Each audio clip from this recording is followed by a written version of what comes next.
Shalom sobat. Sobat, kembali kita merenungkan Injil Matius. Sobat bisa baca perlengkapnya supaya paham. Saya baca Injil Matius pasal 21 ayat 23 sampai 27 tentang pertanyaan mengenai kuasa Yesus.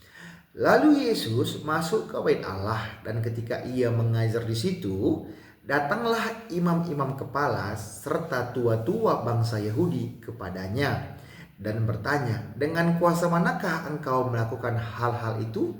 Dan siapakah yang memberikan kuasa itu kepadamu?" Jawab Yesus kepada mereka, "Aku juga akan mengajukan satu pertanyaan kepadamu, dan jikalau kamu memberi jawabnya kepadaku, aku akan mengatakan juga kepadamu dengan kuasa manakah aku melakukan hal-hal itu. Dari manakah baptisan Yohanes? Dari sorga atau dari manusia?"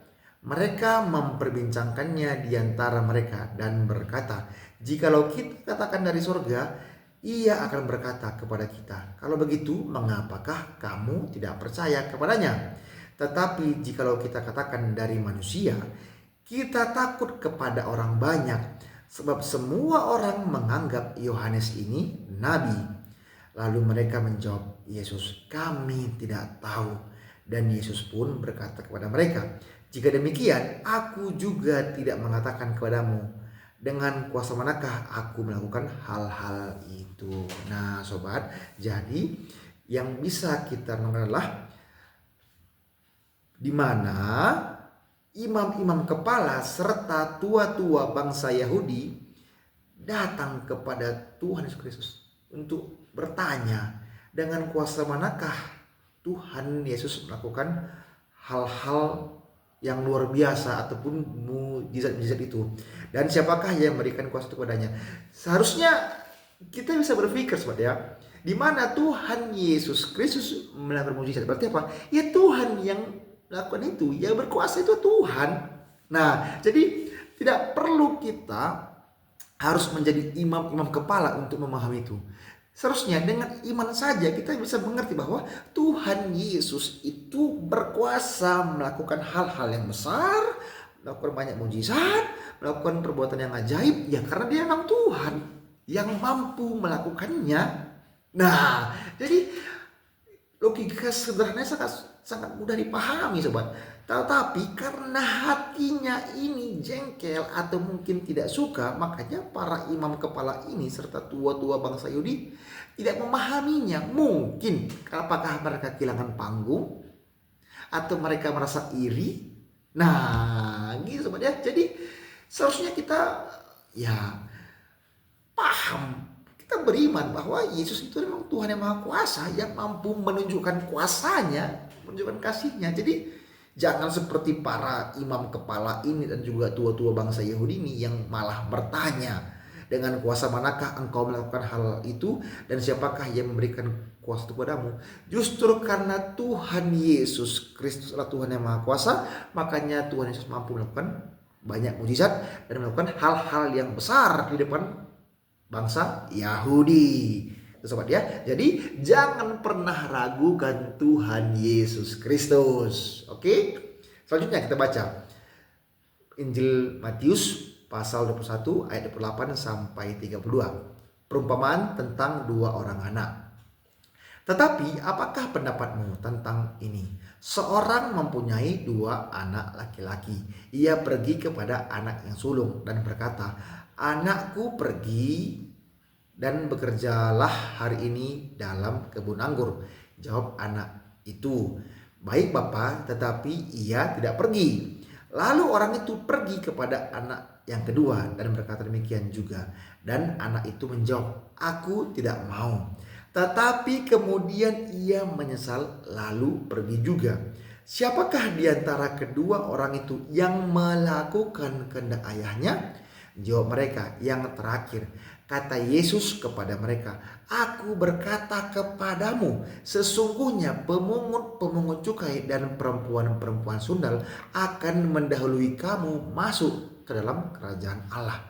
Sebab Yohanes datang untuk menunjukkan jalan kebenaran kepadamu, dan kamu tidak percaya kepadanya.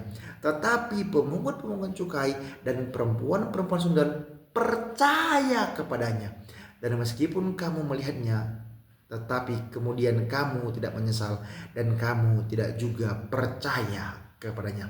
Nah, jadi sobat, di mana Tuhan Yesus itu memberikan analogi yang sangat ekstrim bahwa kalau di lingkungan orang Yahudi, pemungut cukai dan perempuan sundal itu adalah orang yang, mohon maaf ya, orang yang tidak bagus lah kita bilang ya, orang yang buruk. Tetapi mereka bertobat dan percaya tentang jalan kebenaran yang ditunjukkan, yang diajarkan oleh Yohanes Pembaptis. Dan pemungut cukai dan perempuan sundal itu percaya. Nah, tetapi orang-orang yang hebat, ya seperti ahli-ahli Taurat, orang-orang Farisi, imam-imam kepala, tua-tua Yahudi yang pada saat itu tidak percaya kepada Yesus Kristus itu, ya mereka melakukannya dan tidak percaya. Jadi ini analogi yang sangat ekstrim, di mana orang yang tadinya itu sungguh-sungguh belajar dari kecil mungkin tentang firman Tuhan, tentang kitab-kitab Nabi, tidak percaya kepada Tuhan Yesus Kristus. Tetapi para pemungut cukai dan perempuan sundal percaya, padahal mereka tidak belajar sungguh-sungguh tentang Tuhan melalui kitab-kitab para Nabi.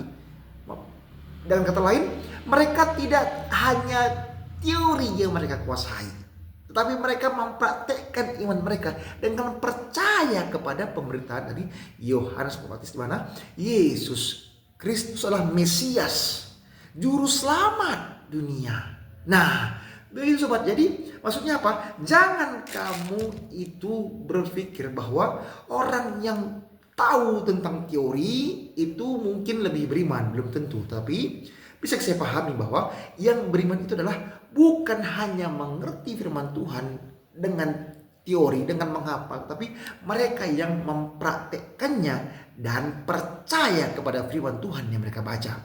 Kenapa? Karena banyak orang yang membaca Alkitab tapi mereka tidak memahami dan tidak melakukannya. Contohnya apa? Banyak orang yang menyerang agama Kristen, memutarbalikkan makna ayat suci tersebut, membalikkan ayat Alkitab, tidak menghargai ayat Alkitab. Banyak orang seperti itu sobat, yang menyerang Kristenan. Tapi apa? Mereka selain menghina, mengejek, mereka tidak percaya kepada Yesus Kristus. Nah, tapi ada di pihak lain orang-orang Kristen yang mungkin tidak begitu banyak membaca ayat firman Tuhan, tapi setia kepada Tuhan Yesus Kristus. Nah, tetapi alangkah lebih baiknya sobat, mari kita belajar Alkitab dan kita renungkan, kita pahami dan kita lakukan. Bukan hanya sekedar menghafal, tetapi kita membaca, menghafal, memahami dan melakukan firman Tuhan itu. Supaya apa? Iman kita semakin bertumbuh. Pengenalan kita kepada Tuhan Yesus Kristus semakin bertumbuh.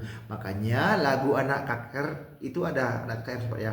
Baca kitab suci 2 tiap hari agar kau tumbuh, katanya sobat ya. Itu lagu KKR sobat ya. Nah, jadi mari kita saling memotivasi, saling mengingatkan agar kita selain membaca dan merenungkan dan memahami firman Tuhan, mari kita percaya dan melakukan firman Tuhan tersebut. Oke sobat, mohon maaf kalau salah kata, mohon maaf kalau saya belepotan ngomongnya, terlalu semangat ya.